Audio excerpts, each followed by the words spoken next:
अस्सलाम वालेकुम, मैं हूं फ़ारूक बलोच, बिज़नेस जर्नलिस्ट समार डिजिटल। अगर आपकी वीडियो पे सिर्फ अमेरिका से 10,000 व्यूज़ आ जाते हैं तो आप 150 से लेकर $200 तक कमा सकते हैं, जो पाकिस्तानी रुपीज़ में 23,000 से 31,000 रुपये तक बनते हैं, डिपेंडिंग अपॉन योर कंटेंट। ऐसा इसलिए है कि जो अमेरिकन ऑडियंस है वहाँ पर जो रेट मिलता है आपको वो second highest in the world है ऑस्ट्रेलिया के बाद। यानी हर 1000 व्यूज़ के ऊपर आपको 15 से $20 मिल सकते हैं। लेकिन जून के बाद से ये इनकम कम हो जाएगी। उसकी वजह यह है कि गूगल ने 11 मार्च को बताया कि जितने भी दुनिया में मोनेटाइज यूट्यूब चैनल्स हैं उनकी जो अमेरिकन ऑडियंस है उसकी अर्निंग्स पे वो टैक्स लगाएगा। इसका मतलब ये है कि अमेरिकन ऑडियंस से कमाए गए हर $100 में से सिर्फ $41 आपकी जेब में जाएंगे।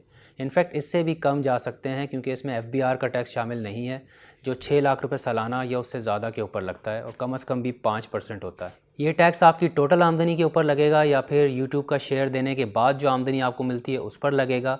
और आखिर ये टैक्स गूगल लगा ही क्यों रहा है और इसके नुकसानात क्या हो सकते हैं यूट्यूबर्स के लिए, इस हवाले से गूगल से, जो कि पेरेंट कंपनी है यूट्यूब की, हमने कई सवाल पूछे। उनका जवाब थोड़ी देर में आपको बताएंगे। पहले हम चलते हैं गूगल की 11 मार्च वाली अनाउंसमेंट की तरफ और देखते हैं उसमें उन्होंने बताया क्या था। गूगल का कहना था कि अमरीकी कानून के मुताबिक अमरीका से बाहर यानी दुनिया भर में जितने भी मोनेटाइज यूट्यूब चैनल्स हैं उसके हवाले से टैक्स की मालूमात इकट्ठा करना इनकी ज़िम्मेदारी है। और कुछ केसेस में जहां जो आमदनी है वो अमेरिकन ऑडियंस से आ रही है वहां पर विदहोल्डिंग टैक्स भी काटना होगा। और इसका इतलाक़ जो है वो जून 2021 से होगा, जिसमें जो आप आमदनी कमाते हैं सिर्फ यूट्यूब से यानी ऐड से और आपके जो प्रीमियम है, सुपर चैट है, स्टिकर्स हैं या चैनल मेंबरशिप्स, इन तमाम से जो आपकी इनकम होती है उस पर यह टैक्स लागू होगा।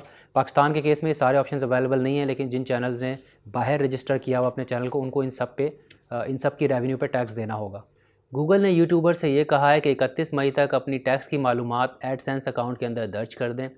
उनका कहना है कि अगर आपका यानी जिस मुल्क में आपका चैनल रजिस्टर हुआ है उस मुल्क का और अमेरिका का डबल टैक्स ट्रीटी है तो उस सूरत में आपको रिड्यूस टैक्स यानी कम रेट पे टैक्स लगेगा।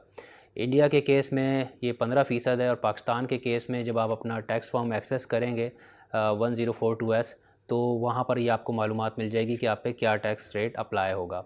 लेकिन अगर आपने ये डेडलाइन मिस कर दी तो गूगल का ये कहना है कि तकरीबन 24% तक विदहोल्डिंग टैक्स लगेगा और आपकी ओवरऑल अर्निंग के ऊपर लगेगा। बड़े यूट्यूबर्स जो कि ज़्यादातर अपनी आमदनी स्पॉन्सर्ड कंटेंट से कमाते हैं उनके मुकाबले में छोटे यूट्यूबर्स को ये नई पॉलिसी बुरी तरह मुतासर करेगी, क्योंकि उनका सारा दारोमदार जो है वो ऐड रेवेन्यू पे जो यूट्यूब की अपनी इनकम होती है उसके ऊपर होता है। यही चीज़ ध्यान में रखते हुए हमने गूगल से कुछ सवाल पूछे। इनफैक्ट हमने इंटरव्यू की रिक्वेस्ट की थी कि उनके जो पाकिस्तान के हेड उनसे हम इंटरव्यू करें और सवाल डायरेक्टली पूछें ताकि आपको सुनवा सकें। इंटरव्यू तो उन्होंने हमें नहीं दिया, लेकिन गूगल की PR टीम ने जो रिस्पॉन्स दिया और कुछ सवाल के जवाब उन्होंने दे दिए, कुछ के नहीं दिए। बहरहाल आपसे उनका फ़ीडबैक शेयर करते हैं। गूगल जो कि यूट्यूब की पेरेंट कंपनी है वो कहती है कि ये जो टैक्स है ये आपकी पूरी आमदनी पे नहीं लगेगा, क्रिएटर की आमदनी पे लगेगा। इसका मतलब ये है कि जो कुछ भी आप कमाएंगे उसमें से पहले यूट्यूब का शेयर माइनस हो जाएगा, फिर जो आमदनी बचेगी ये टैक्स उसके ऊपर लगेगा। और जब हमने उनसे पूछा कि भाई आपका शेयर है कितना, तो उन्होंने ये तो कंफर्म कर दिया कि जो भी टोटल आमदनी होती है उसका ज़्यादा हिस्सा क्रिएटर के पास जाता है, लेकिन एग्जैक्टली नहीं बताया कि कितना।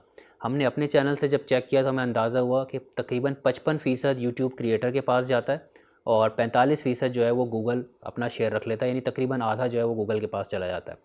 और अब आप ये तसव्वुर कर लें कि भाई 55% जो आपके पास आ गया उसका चौथा हिस्सा, अगर 24% टैक्स लगता है तो उसका भी चौथा हिस्सा जो है वो इंटरनल रेवेन्यू सर्विस जो अमेरिकन टैक्स अथॉरिटी है उसके पास चला जाएगा। तो इस हिसाब से आप हर $100 जो आप कमाएंगे उसके ऊपर तकरीबन $40 आपकी जेब में जाएगा। और ये भी उस सूरत में कि अगर आप लोकल कोई टैक्स नहीं दे रहे, क्योंकि इसमें FBR का टैक्स शामिल नहीं है। और अगर आपकी इनकम टैक्सेबल ब्रैकेट में आ गई यानी 6 लाख से ज़्यादा सालाना, तो फिर ये $40 से भी कम हो सकता है। डिपेंड करता है, क्योंकि कम से कम मिनिमम जो टैक्स ब्रैकेट है वो भी 5% है। गूगल का ये भी कहना है कि ये टैक्स जो है आपका जो ट्रांसफ़र होता है एडसेंस अकाउंट के अंदर उससे पहले कट जाएगा। यानी एक बार आप जब पेमेंट ट्रांसफ़र करेंगे एडसेंस अकाउंट में तो टैक्स कट के वो ट्रांसफ़र होगी। दूसरी तरफ उनका ये भी कहना है कि जून 2021 से ये टैक्स लगेगा, तो जो पिछली आपकी रेवेन्यू है पहले की उसके ऊपर ये टैक्स अप्लाई नहीं होगा। टैक्स से रिलेटेड हमारे कुछ और सवाल भी थे, मसलन क्या प्रोग्रेसिव टैक्स स्लैब्स अप्लाई होंगी, जिसमें ऐसा होता है कि जो ज़्यादा कमा रहा है उसका टैक्स रेट भी ज़्यादा होता है, जो कम कमा रहा है उसका कम होता है। लेकिन इस सवाल का और टैक्स रिलेटेड और सवालों के जवाब के लिए गूगल ने हमें कहा कि हम इंटरनल रेवेन्यू सर्विस से बात करें। लेकिन बहरहाल कुछ सवाल गूगल के लिए हमने डायरेक्टली पूछे थे, डायरेक्टली गूगल को एड्रेस किए थे, उसके भी जवाब गूगल ने हमें नहीं दिए। मिसाल के तौर पे हमने गूगल से पूछा कि आपने एक इनिशिएटिव लॉन्च किया था एंड्रॉयड 1 के नाम से, जिसका मकसद था कि इमर्जिंग मार्केट्स के जो कंज्यूमर्स हैं उनके लिए टेक्नोलॉजी की रसाई जो है उसको सस्ता बनाया जाए, आसान बनाया जाए, और ये जो टैक्सेस लग रहे हैं ये तो उसको महंगा कर रहे हैं, तो क्या आपने रजिस्ट करने की कोशिश की अमेरिकन टैक्स अथॉरिटीज़ के सामने? ये जवाब गूगल को देना था, उन्होंने नहीं दिया।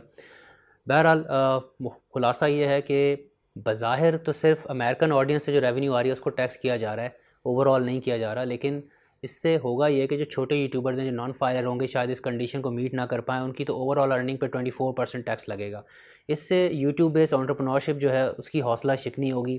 जो एस्पायरिंग एंटरप्रेन्योर्स हैं, यानी जो सोच रहे थे कि हम यूट्यूब के ज़रिए अपना करियर बनाएंगे, उनकी भी हौसला शिकनी होगी कि एक लुक्रेटिव मार्केट सेगमेंट जो है वो आप उसको टैक्स कर रहे हैं, तो वहाँ से जो रेवेन्यू आनी थी वो मज़ीद कम हो जाएगी।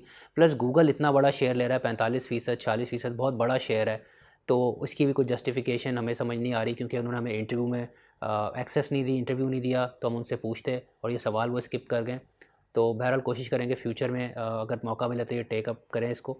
लेकिन इससे ये है कि जो कॉस्ट ऑफ प्रोडक्शन है यूट्यूबर्स की वो बढ़ जाएगी।